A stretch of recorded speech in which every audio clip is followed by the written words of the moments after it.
안녕하세요. 시채널 회복을 사랑해주시는 시청자 여러분, 정선입니다. 혹시 걱정 인형이라고 들어보셨어요? 제 주변에 걱정이 굉장히 많은 사람들 별명은 다 걱정 인형이에요. 걱정을 사서 한다고 하죠. 그냥 진짜 쓸데없는 걱정까지. 그래서 이게 사실 유래된 게 남미 인디언들에게 전해 내려오는 문화이기도 한데 어떤 문제나 고민이 있을 때 잠들기 전에 그 인형한테 고민을 말한 뒤에 그 인형을 베개 밑에 넣고 자면은 잠든 사이에 그 인형이 걱정이나 고민거리를 저 멀리 던져버린다라는 말도 안 되는 이야기인데 근데 그 걱정 인형에라도 기대보고 싶을 때가 많잖아요. 남몰래 던져버리고 싶은 고민이나 걱정거리 많잖아요.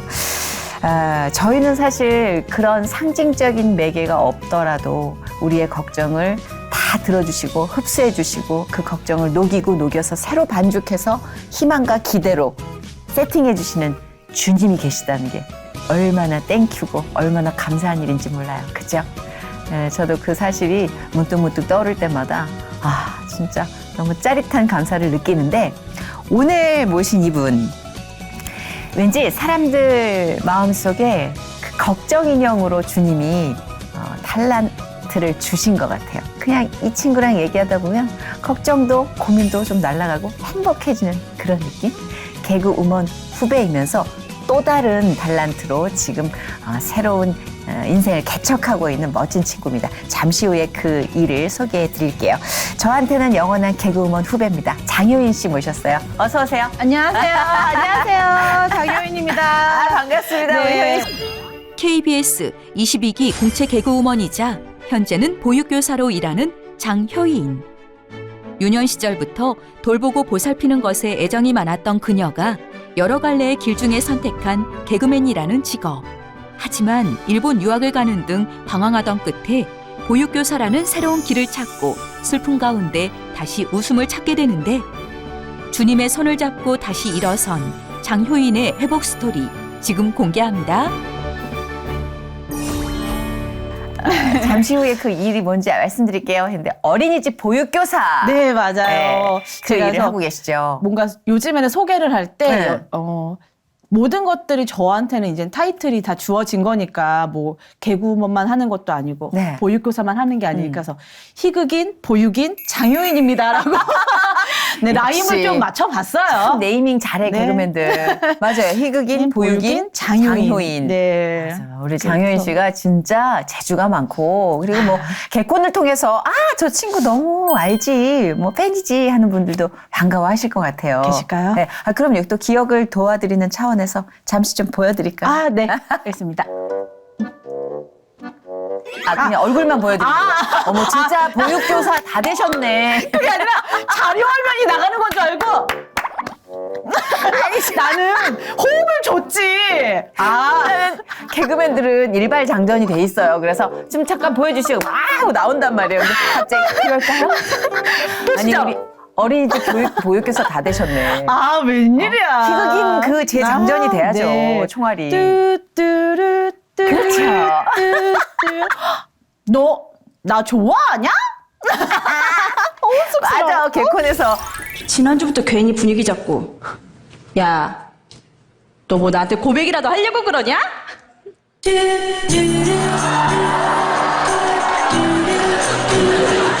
왜 대답을 안 하냐? 딴 생각했어. 딴 생각. 잠깐, 딴 생각. 그 회마다 썸남으로 같이 나오시던 네, 이 문제. 이문재 씨랑 네. 해피엔딩으로 마무리가 돼요. 늘 항상 약간 간질간질 뭔가 될 것처럼 하다가 맞아요, 그렇게 맞아요. 1년을 끌었어요. 결국에는 진짜 그랬네. 우리 시청자분들이 하신 말씀이 1년 후 해피엔딩이 겨우 손잡고 끝나는 거냐? 야, 이 커플은 10년 후에 겨우 키스 이런 아마 그렇게 진도가 할매 될 때까지. 근데 재밌었어, 그거 진짜. 간질간질한 그 뭔가. 남녀 간의 그런 문제를 잘 섬세하게 끄집어냈단 말이에요. 그러니까 그때 당시에 네. 우리 김상미 감독님이 야, 웃음이라는 거는 다양한 종류가 있어. 이렇게 사람들을 간질간질하면서 설레게 하고 킥킥거리면서 뭔가 피식거리게 하는 것도 웃음이야. 맞아요. 그래서 저희 같은 경우도 이게 빵 터지는 웃음이 아니라는 거는 알았지만 근데 뭔가 약간 호들갑스럽게 웃는 거 있잖아요. 뭐야, 쟤는 왜 저래? 이런 거. 맞아요. 그거를 사실 노렸는데 이게 정말 그냥 소위 말해서 먹혔다. 잘 통했죠. 네. 그래서 대박 너무 났죠. 통쾌했어요. 그 무대 위에서 그 뚜뚜르 뚜 음악이 처음으로 딱 나가는 순간 우리 관객분들이 정말 깍 하면서 웃는 것보다도 그냥 정말 깍 하면서 얼굴은 막 이러면서 어쩔 줄 몰라 하는데 그때 제가 만약에 그때 주님을 좀 먼저 알았다면 주여 했을 텐데 그때는 됐다. 해냈어. 이거만 짜릿하죠. 됐다. 짜릿했어요. 네, 공개해서 네. 그것만한 짜릿함이 어딨어요. 그러니까요. 네. 진짜 한 사람 두 사람이 몇천 명을 그 마음을 움직이는 거잖아요. 맞아요. 너무 그때 생각하면 진짜 어제처럼 막 그렇습니다. 네. 효인 씨가 아주 놀라운 실력을 갖고 있는 재능을 갖고 있는 개그우먼인데 사실은 그 방송에서 효인 씨의 모습을 보던 분들은 당연히 개그우먼으로 인사해 주실 줄 알았는데 어린이집 보육교사? 그래서 깜짝 놀라실 거예요. 맞아요. 그 자격을 언제 갖추게 되신 거죠? 일단 2년 차가 됐고요. 2년 차 벌써 네, 그렇게 벌써 됐네요. 와. 정확히 말씀드리면 2년 차. 그리고 제가 유치원에서 보조교사로 근무를 한 게 4년이 됐어요. 와우. 그래서 정말 토탈 6년 차가 됐는데 네.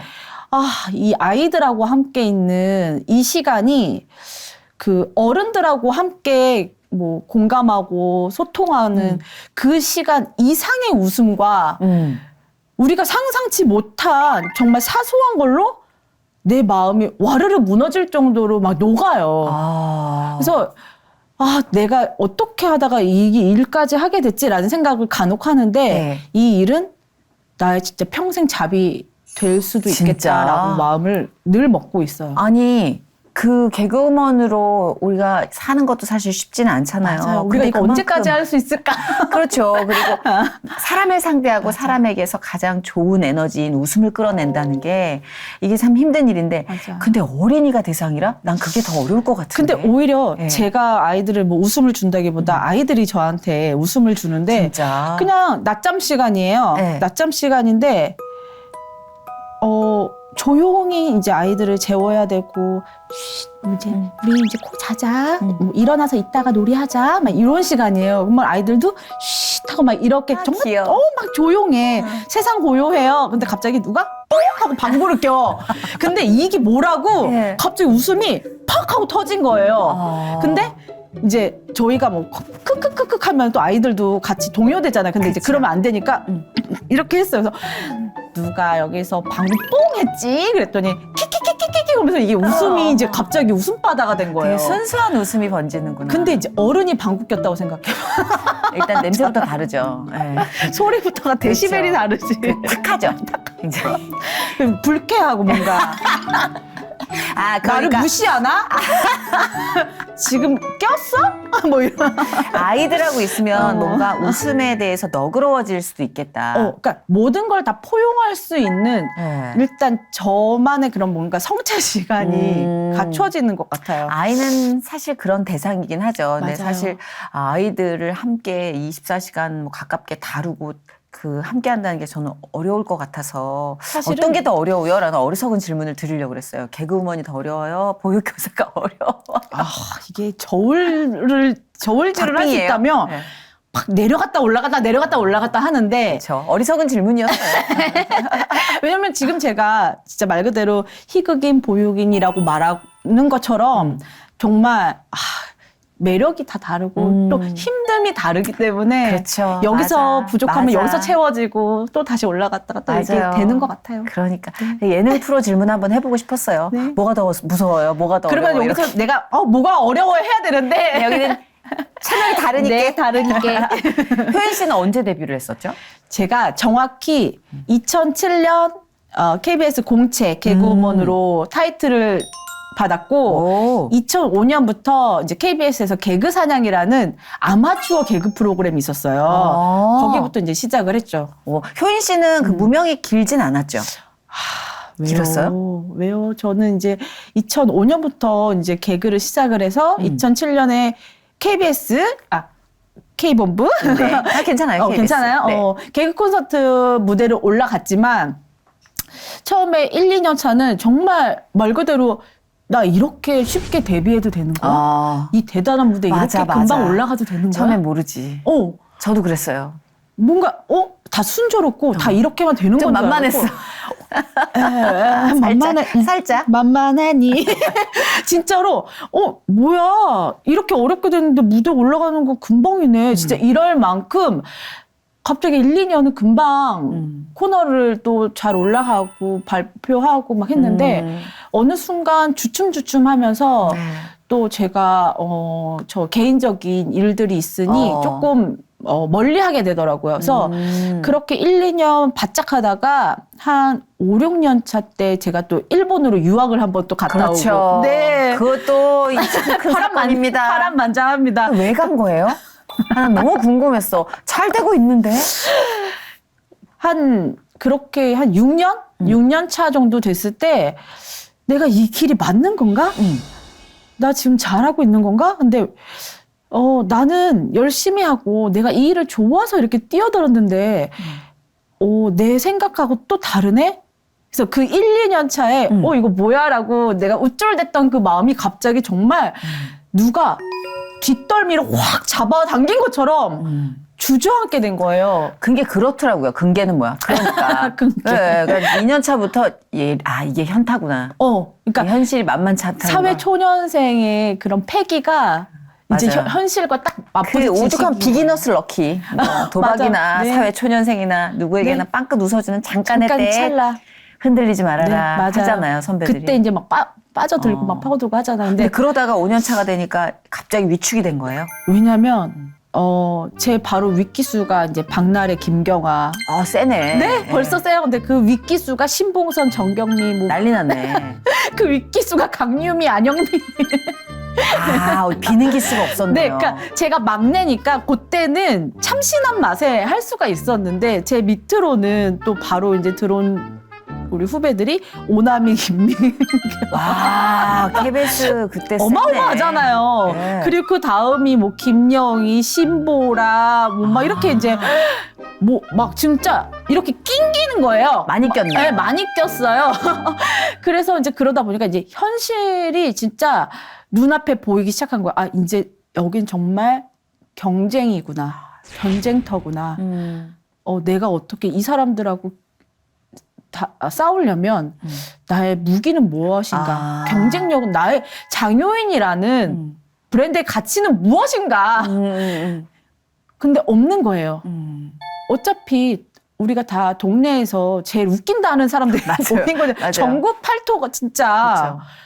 각 지역의 도라이들이 다 모였죠. 선배님도 그 동네에서는 정말 예. 탑이 뭐예요, 그죠? 탑은 아니었어요. 저희 동네 맞아. 탑은 김지선이었어요. 동창이잖아요. 내가 어찌됐든 방송에 가서 어쨌거나. 느끼는 거예요. 나만 미친 애가 아니라 온 동네 미친 애들이 여기 다 다 모였구나. 진짜로. 맞아요. 나는 너무 정상인 거야. 우리 동네, 저는 선배님 23살 때 삭발까지 한 사람이에요. 왜? 다 멈췄어. 다 정지해서 지금. 왜요? 연극 하겠다고. 삭발 두원. 아무도 말리지 말아라. 왜냐면 다 놀래죠. 왜냐면 불교 채널이 아닌데 삭발 얘기가 나왔으니까. 정말 밀었습니다. 네. 빡빡 밀었습니다. 왜냐면 이렇게까지 내가 의지를 불사르지 않으면 주저앉겠다 싶어가지고 어떤 유혹에 막 현실 대단하다. 돈. 그러니까 이런 정도의 열정이 넘쳤던 동네 정말 미친 개였는데 예. 소위 네. 여기 오니 그냥 다 벌게 벗고 다니는 느낌인 거예요. 나만 옷 이렇게 주섬주섬 막 이렇게 뭔가 가리는 느낌인데 정확해요. 이 사람도 그냥 벌고 벗고 다니는 느낌이야. 뭐가 어때? 막 이런 느낌이야. 더하면 더했지. 나만 막 이러고. 그래서 내가 난 여기서 어떻게 살아남을 수 있을까? 진짜 겁이 났어요. 처음에는 겁이 났어요. 그러니까 사실 겁나면 안 되잖아요. 우리 방송인들이. 그렇죠. 근데 그래서 내가 잘할 수 있는 게 뭘까? 근데 그 고민하는 시간이 금방 될 것 같지는 않더라고요. 금방 끝날 것 같지는 않더라고요. 그래서 내가 일단은 즐거웠던 걸 한번 다시 거슬러 보자. 이거 외에 즐거웠던 거, 연극 외에, 무대 위에 올라가는 거 외에. 그랬더니 저 대학교 때 언어 공부를 그때 일본어를 시작을 했는데, 네네. 저 선배님 책도 있어요. 이따가 사인 좀 해주세요, 선배님. 그래요? 2005년에, 2007년에. 드라마 일본어? 네, 와. 있어요. 갖고 왔어요, 선배님. 이따 사인해주세요. 감사합니다. 영광입니다. 진짜 그렇게 공부를 재밌게 했어요. 알죠, 선배님? 선배님 책을 사봤다라는 건 정말 공부를 재밌게 했다라는 거예요. 그러니까 막 영광이네요. 공부 막 난 이거에 막 내 걸로 만들 거야가 아니라 그냥 즐겁게. 재밌게 그냥 누군가랑 딱 대화할 수 있게 툭 던졌을 때 내 말을 알아들었어? 재밌어. 그게 딱 생각이 나더라고요. 그래서 그래, 여행 갔을 때 내가 뭔가 한마디 했을 때 돌아오는 그 기쁨, 그거 한번 다시 한번 느껴보자. 이럴 거면 조금 더 내가 딥하게 한번 해보자 해서 정말 1년 워킹홀리데이로 갈 건데 그때 환율이 1,500원이었거든요. 지금 900원이지만 400만 원 들고 갔어요. 어머나. 그때 각오가 또 뭐였냐면 집두절도 없이 400원 들고. 네. 친구 집에 제가 얹혀 사는 걸로 하긴 했지만 생활비 드리고 단기 어학원비 100만 원 빼고 교통비 뭐 얼마 빼고 해서 제가 생활할 수 있는 게 한 달에서 2달 정도 생활비밖에 없어요. 어머 세상에 용기 있다. 그럼 어떻게 해야겠어요? 알바를 반드시 구해야 그렇죠. 되잖아요. 예. 그래서 그런 독한 마음으로 떠난 거예요. 세상에. 아니, 보통 네. 중간에 한 번 딜레마가 오긴 합니다만, 그거를 결단을 실행으로 네. 옮기는 게 어렵거든요. 그게 사실. 한 몇 개월 걸렸죠. 마음을 왜냐하면 먹기까지. 그래도 혹시나 하는 희망 고문이 늘 있어요. 맞아요. 아, 혹시나 나에게 배역이 내일 당장 오면 어떡하지? 뭐 당장 무슨 프로그램 들어가면 어떡하지? 이런 희망 고문으로 계속 기다리죠. 미루고 기다리고 이렇게 해서 유학도 그런 뭐 결단도 실행을 못하는 경우가 많은데 진짜 용기 있었다는 아마 생각이 싶어요. 그런 또 흔들림이 있었으면 삭발 한 번 더 했겠죠. 아, 맞아. 삭발 이력이 있는 분이면 이분은 범상치 않아요. 왜냐하면은 우리 진짜 다리깡까지만 잡거든 밀진 않고. 그러니까 네. 주저주저 하죠. 그리고 약간 한 2, 3cm 정도 남기죠. 그렇죠. 네, 안 남겼어요. 야. 그러면 떠날 수 있어요. 네. 그런 기질이네. 네, 남들 벌거벗고 다닐 때 머리를 벗었습니다. 저는 와, 그때. 선배님들이나 동료들이 말리진 않았어요. 그러니까 제가 그래서 저를 지지해 줄 만한 분들만 찾아서 조언을 구했던 것 같아요. 듣고 싶은 말. 그때 당시에 저랑 정말 막역한 우리 지선이. 지선이가 언니 너무 멋있다. 언니 그런 생각을 누가 해? 언니 떠날 수 있을 때 떠나. 그런 마음 먹었을 때. 그리고 우리 형빈 선배. 도전적이시잖아요. 누가 맞아요. 봐도. 맞아요. 야, 갔다 와. 그거, 야, 지금 아무나 할 수 있는 거 아니야. 야, 너무 멋있다. 갔다 오면 또 다른 세상이 열릴 거야. 그리고 김병만 선배님. 다 자기 입맛에 맞는 사람들 범상치 않은 사람들만 만났어. 무조건 가. 근데 김병만 선배님은 진짜, 야, 1년? 너 되게 오래 걸릴 것 같지? 갔다 오면은 진짜 찰나야. 아무것도 아니야. 갔다 와. 갔다 와. 아, 역시 내 생각이 틀리지 않았어. 근데 이제, 왠지 저 사람은 붙잡을 것 같아. 네. 하는 사람한테는 이제 얘기 안 하고 가겠다는 근데 거네. 우리 또 권재관 씨, 네. 우리 재관 오빠. 김경아 씨 남편 되시는. 네. 김경아 씨의 남편이자 권재관 오빠. 진짜 이거는 저의 평생 뭔가 약간 제가 힘들 때마다 꺼내보는 그런 글인데 야, 거짓골이 되어서 돌아와도 좋으니까 많이 보고 많이 경험하고 잘하고 와. 힘들 때 언제든지 연락해. 오빠가 있다. 세상에. 그러다 보니까 서로가 측은하고 서로가 내 가족 같고 내 동생 같고 약간 그런 애틋함이 있는 것 같아요. 그런 것 같아요. 그리고 네. 제가 되게 힘든 시기에 우리 선배님을 또 뵀잖아요. 네네. 그때 제가 선배님의 우리가 그때는 코로나 시기에 진짜 줌으로 네. 많은 교제 나누고 그렇죠. 랜선 친구였는데 네. 그때 제가 선배님의 그 눈빛으로 이거 꺼낼 타이밍 됐나요? 왜? 눈빛으로 많은 위로를 받았어요. 아 진짜요? 너무 따뜻했어요. 그 눈빛이. 내가 이 개그맨 바닥에서 이렇게 많은 분들의 사랑을 받고 있구나. 그런 것들을 갑자기 이렇게 터진다고? 이 눈빛 하나에? 에이, 이게 이렇게 터질 일은 아닌데. 근데 진짜 우리 코미디언의 결속력이 이럴 때 더 발휘되는 것 같아요. 그렇죠. 그러니까 제가 지금은 다 우스갯소리로 많이 우리가 넘나들었지만 그 유학 시절에도 제가 도망치듯이 정말 회피성으로 간 거잖아요. 도피성으로.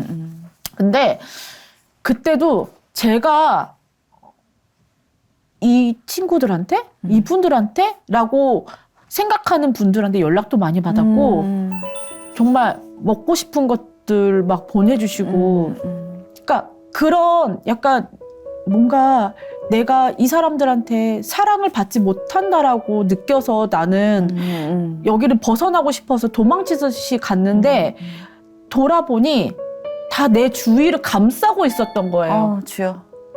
이렇게 돌아보니 진짜 다 나를 이렇게 선배님처럼 따뜻한 눈으로 측은하게 그리고 응원하는 눈빛으로 그러고 나서 돌아와서는 제가 진짜 뭔가 약간 도약한 것처럼 발판 딱 받아서 받고 도약한 것처럼 막 힘이 나더라고요. 그래서 한번 그래 내가 부딪혀보자. 이 깎고 내가 왜 못해. 그렇게 열심히 살아왔는데 할 수 있잖아 해서 그 코너를 만들게 됐고 그 후에 정말 제가 받았던 것들 많이 저도 베풀려고 노력하고 많이 그랬죠, 진짜. 네. 지금도 그러고 있고. 우리 혜선이 같은 경우에도 유학 간다는 정말 그 친구야말로 잘 나갈 때 유학을 갔거든요. 김혜선 친구도 네, 김혜선 진짜 씨. 의외였어요. 독일 갔다 왔잖아요. 네. 그 친구는 성공한 게 남편을 데리고 온 게 성공. 그렇습니다.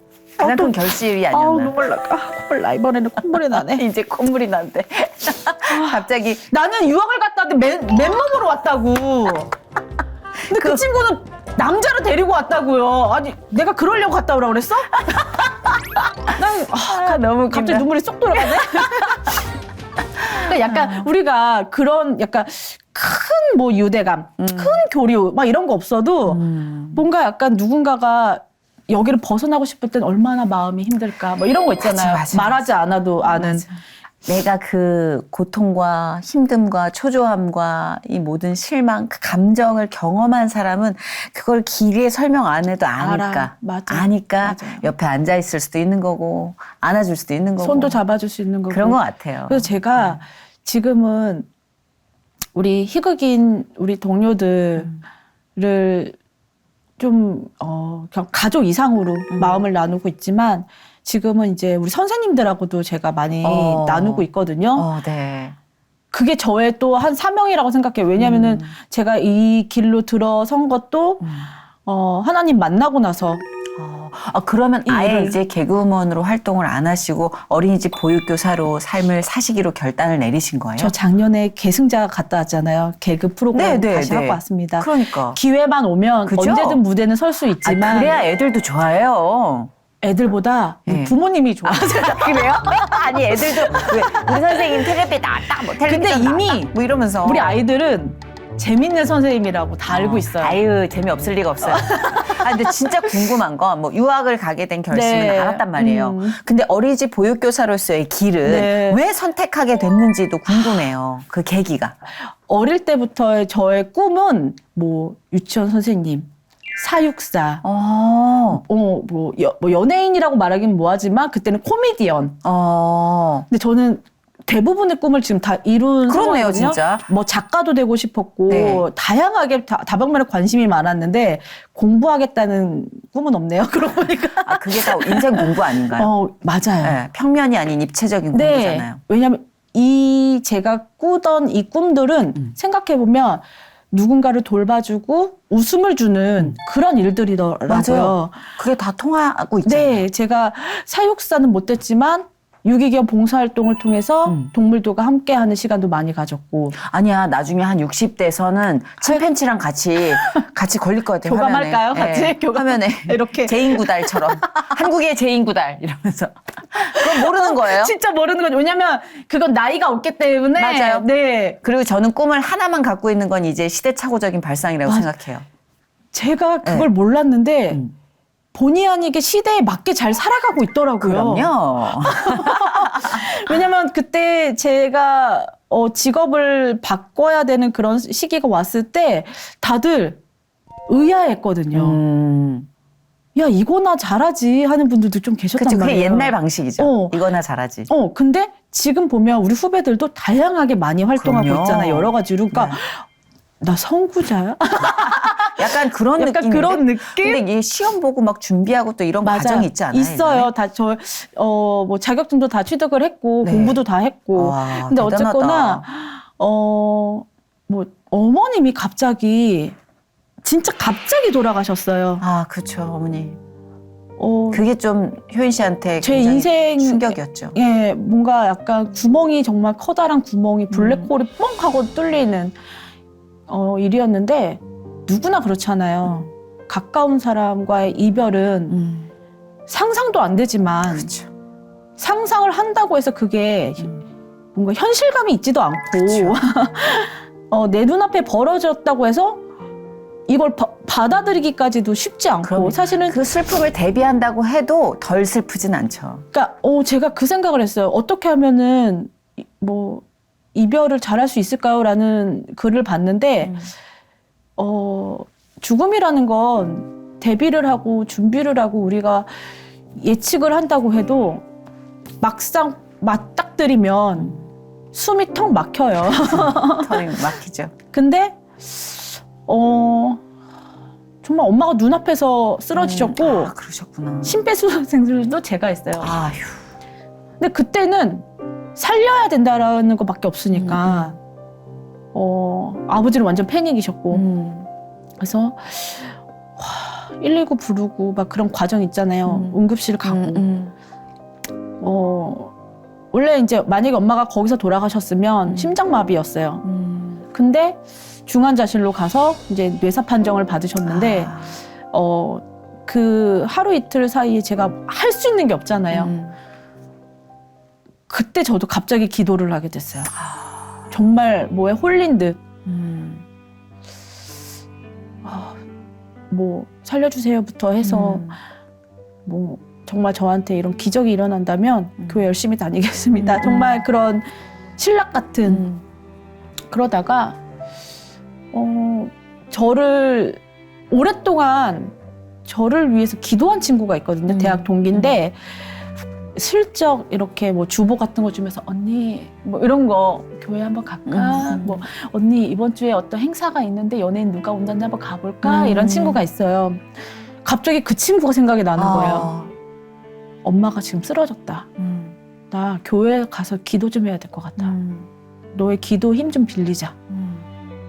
그래서 교회를 가서 이제 막 울고 불고 막 그러고 나서 결국에는 엄마는 열흘 만에 떠나셨어요. 떠나셨는데 그때는 다 세상을 잃은 것처럼 아무것도 없잖아요.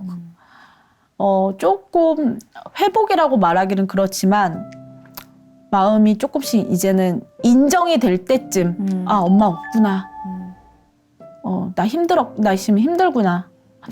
나 이제 이렇게 살아가야 되는구나. 이 아픔을 갖고. 근데 엄청 제가 씩씩하단 말이에요. 씩씩해도. 씩씩한데 그 씩씩함마저 다 가져갔어요. 그러니까, 누가. 그래서 그냥 애기가 된 거지 뭐. 정말요. 엄마가 떠나셨는데. 냉장고를 열면 엄마 이거 뭐야 해야 되는데 엄마 이거 뭐야 물어봐도 대답해 줄 사람도 없지만 이거를 버려야 되는지 말아야 되는지도 먹어야 되는지 말아야 되는지도 모를 것들이 가득 있고 뭐 엄마가 해야 할 집안 일들을 대신 해야 하는 상황들이 왔을 때는 막연하고 막막하잖아요. 그쵸. 그러다 보니까 정신을 못 차리겠더라고요. 제가 그렇게 어머님이 35살에 떠나셨는데 30대까지만 해도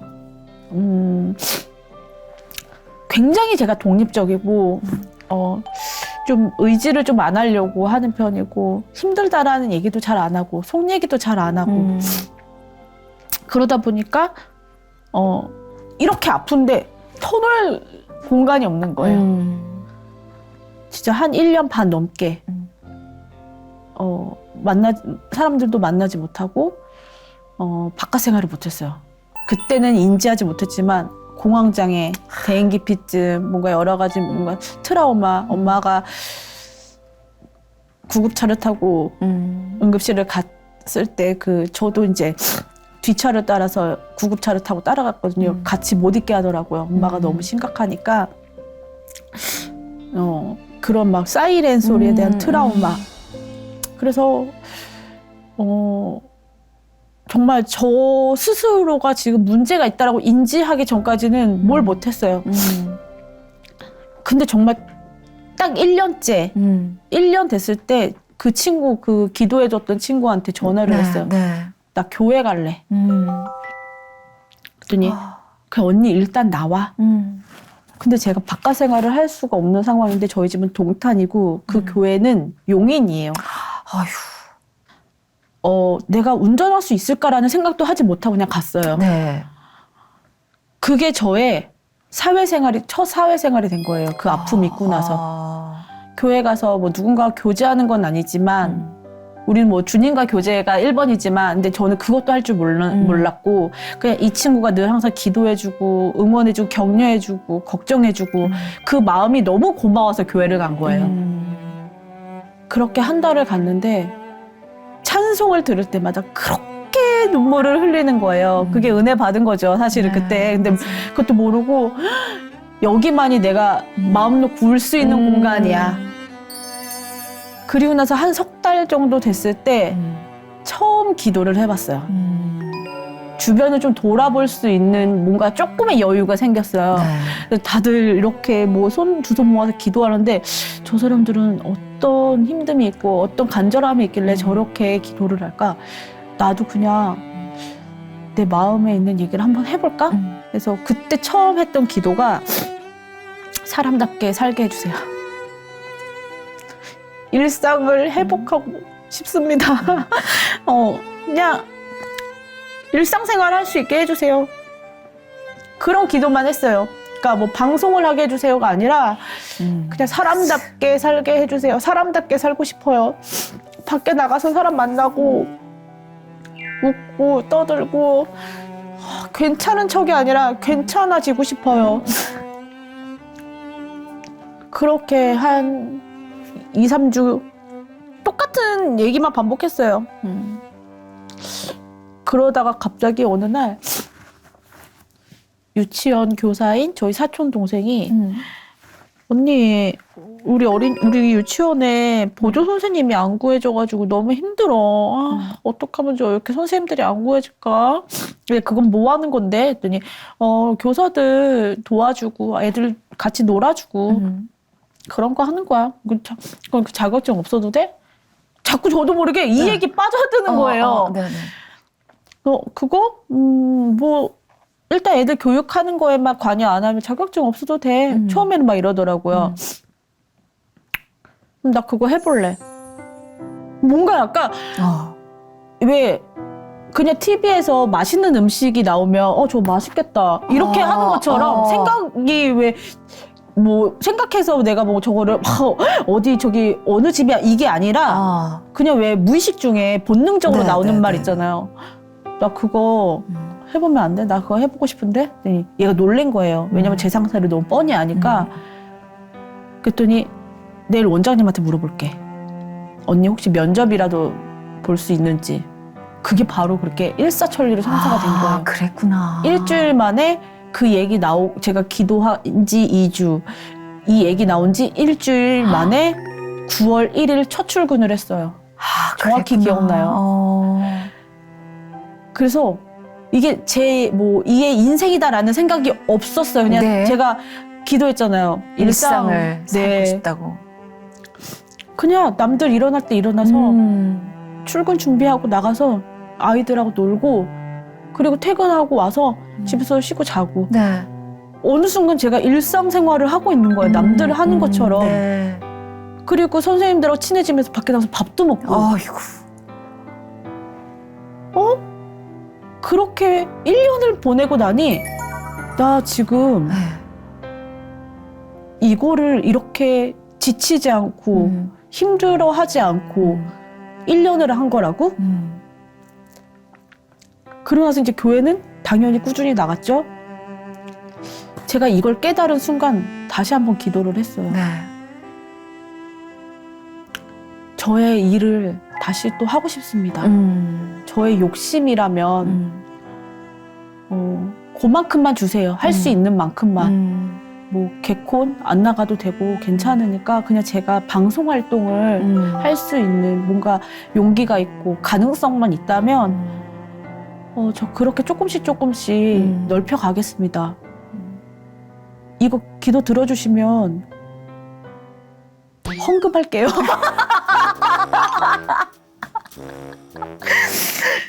감사원금. 네. 그렇죠. 사실 우리의 기도 중에 뒤돌아서면은 조금 손발이 오글거리는 야 이게 하나님하고 거래를 했구나 싶지만 대부분 우리가 모르는 사이에 그런 딜을 하잖아요. 딜을 해요. 말 그대로. 근데 놀라운 건 우리 주님은 그렇게 철없는 기도에도요 기쁜 마음으로 그때에 맞춰서 응답을 주시잖아요. 귀엽게 생각하셨지 그러니까. 않았을까 생각해요. 그러니까 지금 생각해보면. 그냥 그렇게 믿는 거예요. 네. 귀엽게 봐주세요. 불쌍하게 봐주세요. 귀엽죠, 저 나이 많지만 하나님 앞에서는 애기니까 귀엽죠. 맞아요. 이렇게. 나이랑 상관없이 다 애기죠. 그런데 막 라디오 갑자기 섭외 오고 근데 섭외 왔다고 해서 제가 할 수 있는, 움직일 수 있는 마음이 있어야 되잖아요. 왜냐면 이런 지금 카메라 이렇게 있지만 이렇게 눈을 못 마주쳤어요. 카메라랑. 그랬구나. 그래서 무대를 내려올 수밖에 없었거든요. 근데 라디오잖아요. 할 수 있는 범위잖아요. 말만 하면 되니까. 네. 그 부스 안에서. 제가 막 탄력받은 것처럼 또 한 번 막 뛰기 시작하는 거예요. 잘하죠. 재밌는데? 재밌는데? 막 이러는데, 감사하게도 거기서 또 불러주시고, 뭐 어떤 외부 행사 있으면 마이크 잡을 수 있게 또 불러주시고, 나 지금 이렇게 산다고 하면, 뭐, 이 슬픔 안고서 갈 수 있을 것 같아라는 희망이 조금 생기더라고요. 지금도, 딥하게 들어가면, 우리는 못 살잖아, 솔직히 말하면.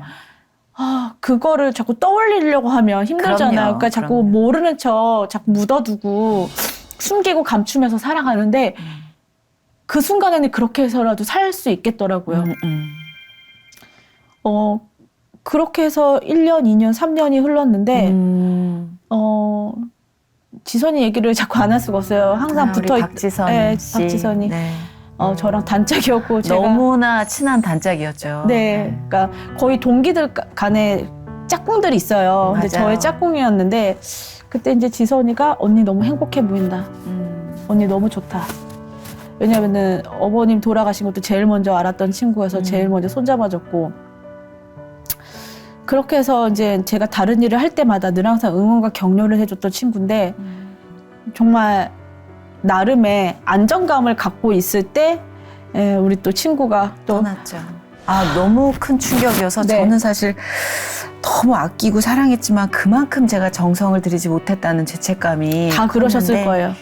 항상 따뜻하고 밝았기 때문에 거기에만 의존을 했지 않았나 싶은데 네. 같은 얘기를 많이 나눈 사이였기 때문에 너무 그 슬픔이 무게가 더 달랐을 것 같아요. 제가 비보를 딱 들었을 때는 사실은 쓰러져서 기억이 잘 안 나요. 그때 유치원에 있었거든요. 3시 좀 넘어서 얘기를 들었는데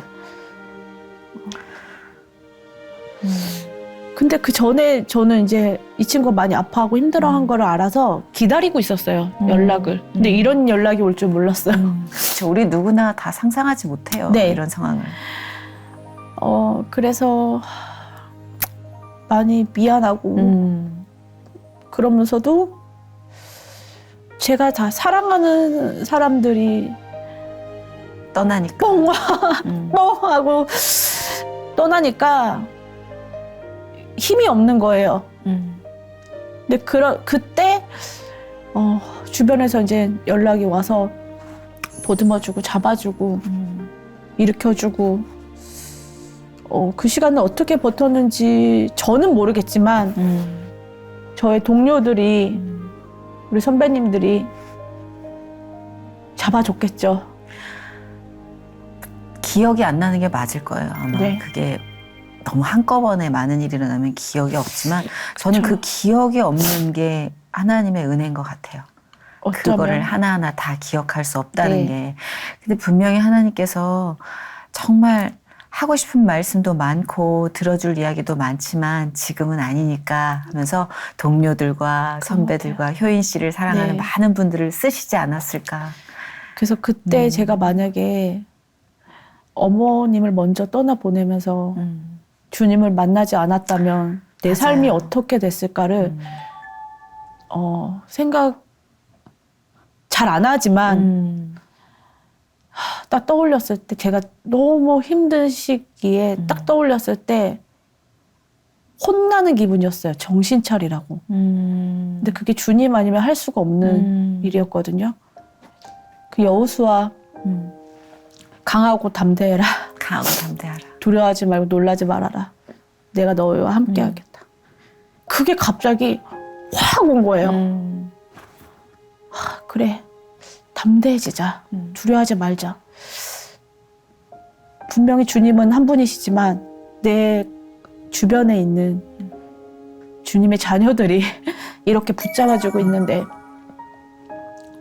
뭐가 그렇게 두렵고 힘들까? 그 생각이 드니까 그냥 그래 괜찮지 않으면 척이라도 하면서 살자. 그거 괜찮아. 괜찮은 척하는 것도 괜찮아. 괜찮아요. 괜찮은 척 하다 보면 괜찮아지기도 괜찮아지. 해요. 진짜 제가 처음에 엄마 그 이제 장례 다 끝나고 아빠랑 나란히 둘이 앉아서 밥을 먹는데 제가 펑펑 갑자기 순간 밥 한 숟갈 딱 뜨다가 펑펑 울었어요. 나는 배가 고파서 이렇게 밥이 넘어간다 아빠. 맞아요. 밥 먹는 게 너무 혐오스러워서 운 적도 많아요. 그쵸. 네. 그걸 씹고 있냐? 살겠다고. 정말 살겠다고. 그래서 그쵸. 그러니까 그런 순간은 한 번씩 마주할 때마다 너무 고통스럽지만 나만 고통스럽겠어? 솔직히 그런 생각도 좀 드는 그게 거예요. 하나님이 스며든 상처와 스며들지 않는 상처의 차이인 것 같아요. 음. 내가 아프면서도 내 아픔만 생각하는 게 아니라 다른 상처에 대해서도 생각한다는 건 하나님 마음인 것 같아요. 우리는 그럴 깜냥이 못 돼요. 못 돼요. 진짜 못 돼요. 저도 제 슬픔이 제 우주였거든요. 근데 효연 씨 역시 몰라. 죄송해요. 아니 여배우처럼 우리가 아름답게 안 울 돼, 거였다면 안 돼. 개그맨이 안 됐겠죠. 개그맨은 모름지기 울 때 코부터 흘려야죠. 여기까지 나와야 되는데 사실 진정한 프로입니다. 보육인이라 또 여기까지는 안 되겠고 왜냐면 애들 코를 이거 내가 봐. 그렇게 닦아주는데 눈물이 5분을 못 가. 아유 진짜. 효연 씨에게 기도 제목이 있다면 어떤 거예요? 우리 와, 함께 기도 나눌까요? 제목이요? 네, 지금 효연 씨에게 기도 제목은?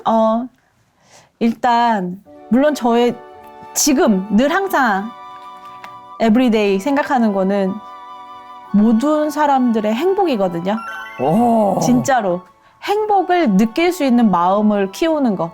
그게 저의 정말 늘 항상 갖고 있는 마음이고 그리고 아버지의 바람이자 저한테 스며든 바람인데 주님 안에 가정을 잘 꾸려보는 거.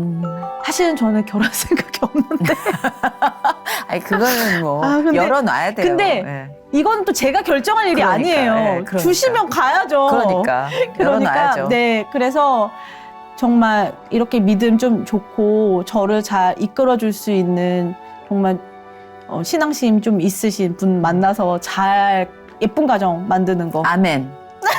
아멘. 어제도 남이 통화해서 그래가지고 우리 박서방이 소개팅은 어떻게 잘 하고 있대? 추진하고 있대.